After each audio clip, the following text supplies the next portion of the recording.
So the first thing I did was printed out some dotted sheets, and they were all collated with page numbers and everything. And then I'm just stacking them together and folding them up. And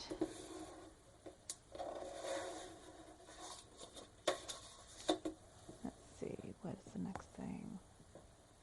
And then the next thing is just cutting out the cover for it. So I lined up the sheet with the edge of the fancy paper and used a ruler and X-Acto knife to cut it out so that they were even.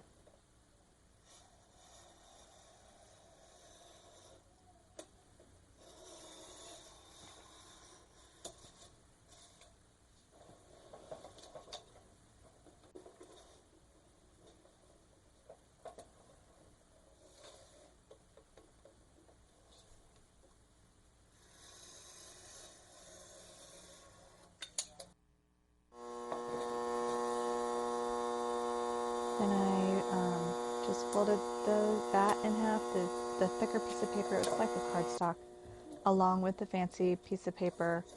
Drew a line down the middle so I kind of knew how to follow it with my sewing machine and lined it up and made sure that they were all even. And then just sewed down the middle of it.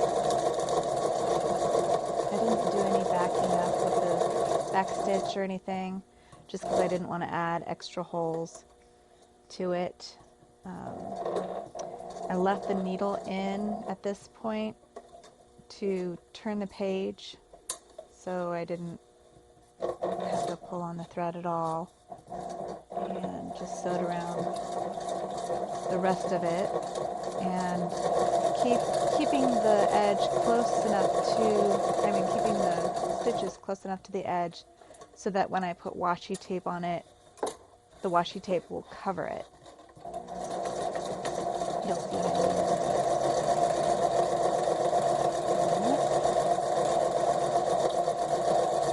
I don't really worry about going very straight. Like I said, the washi tape just covers that.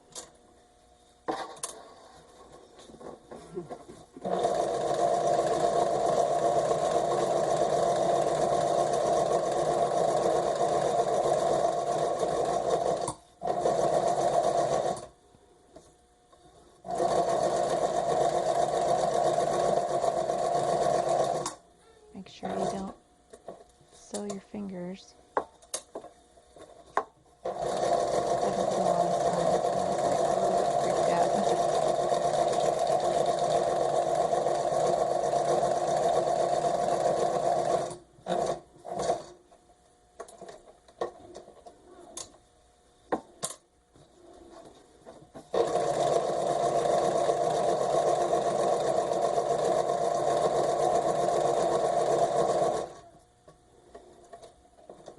And that's how I do the outside of the folder thing.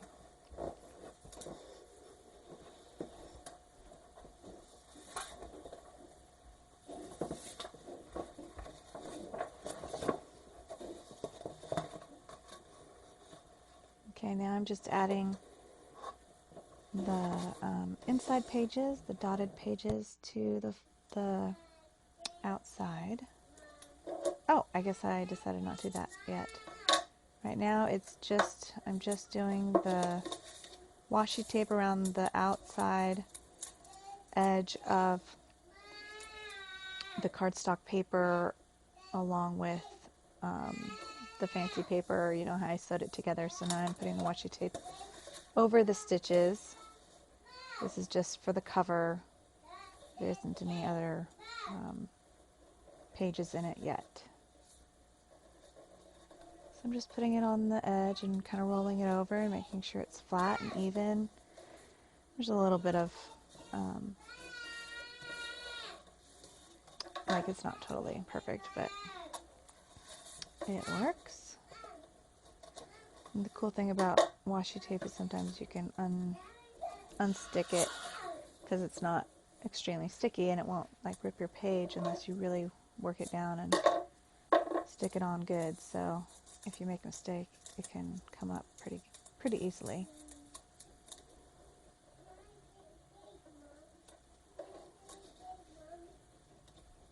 lining it up here. If you don't want to watch this in regular time, you can go down on the YouTube bar there. There's a little picture of a wheel, and you click on that, and then there's some options that pop up that you can watch it in a faster mode. I do that all the time with instructional videos. So you can just click on a faster one, and you can still hear my voice. It's just like a little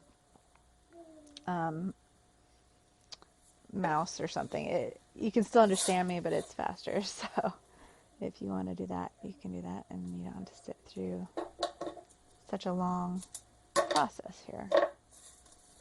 I mean, it's not that long, but yeah.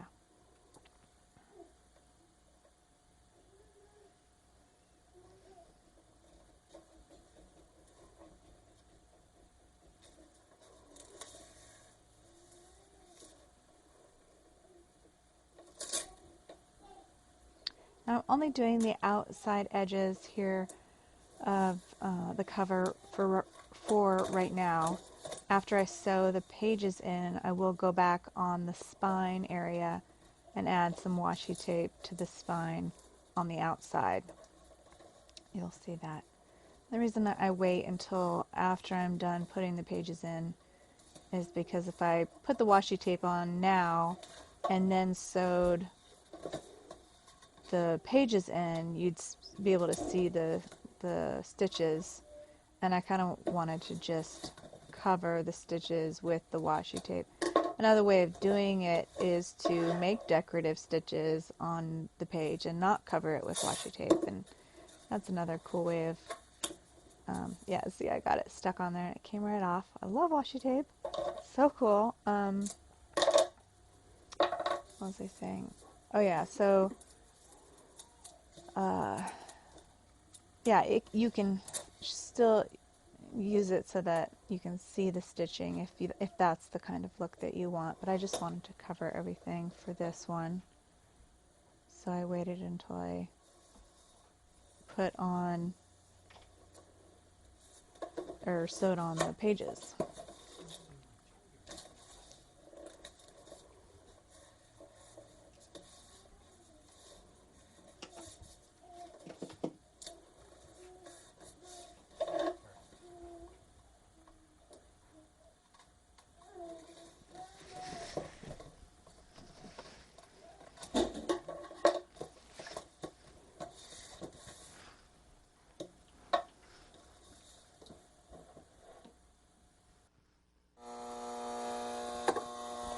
And now I'm sewing it. Oh yeah, so pointing out here that you want to make sure the page numbers, if you did page numbers, you know, are the correct orientation to the front of the page, or the front cover, I mean. If it's a design that matters, like this one, it's ampersand, so it does matter. Some of them don't, but.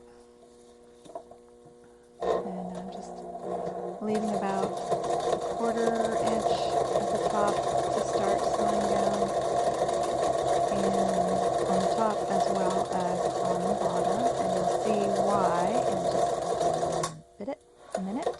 a little bit.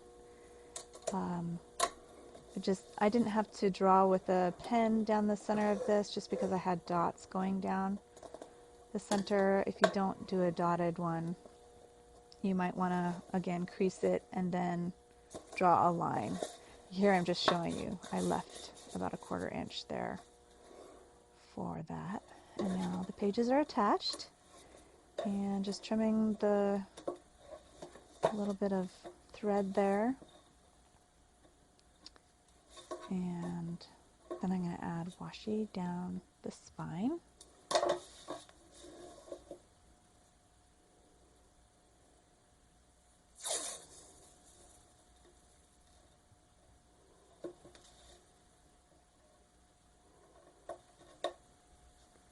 Kind of stick the washi tape on the table at the top, and that way I don't have to get it exactly right until after it's cut. And I didn't even get it exactly right. I pulled it back up, as you'll see here.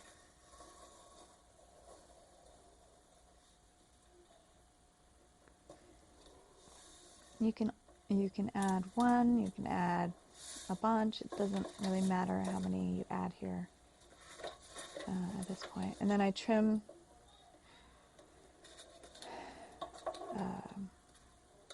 it up so it's not going too far underneath the pages. But like I said, I didn't sew all the way to the edge with the inside pages, and I lifted it up here and then just put the washi tape underneath the pages. So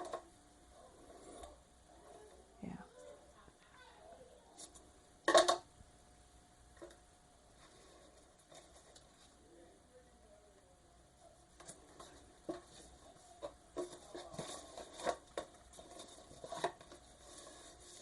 Yeah, I kind of messed up there. I folded it over and it kind of crinkled the washi tape. At this point, you want to leave it flat. Add more washi tape if you're going to add washi tape, or just add like a strip of book tape down the spine, and then that will hold the washi tape flat when you close the book together. I did opt to add a couple more strips of washi tape just because I like the wider look.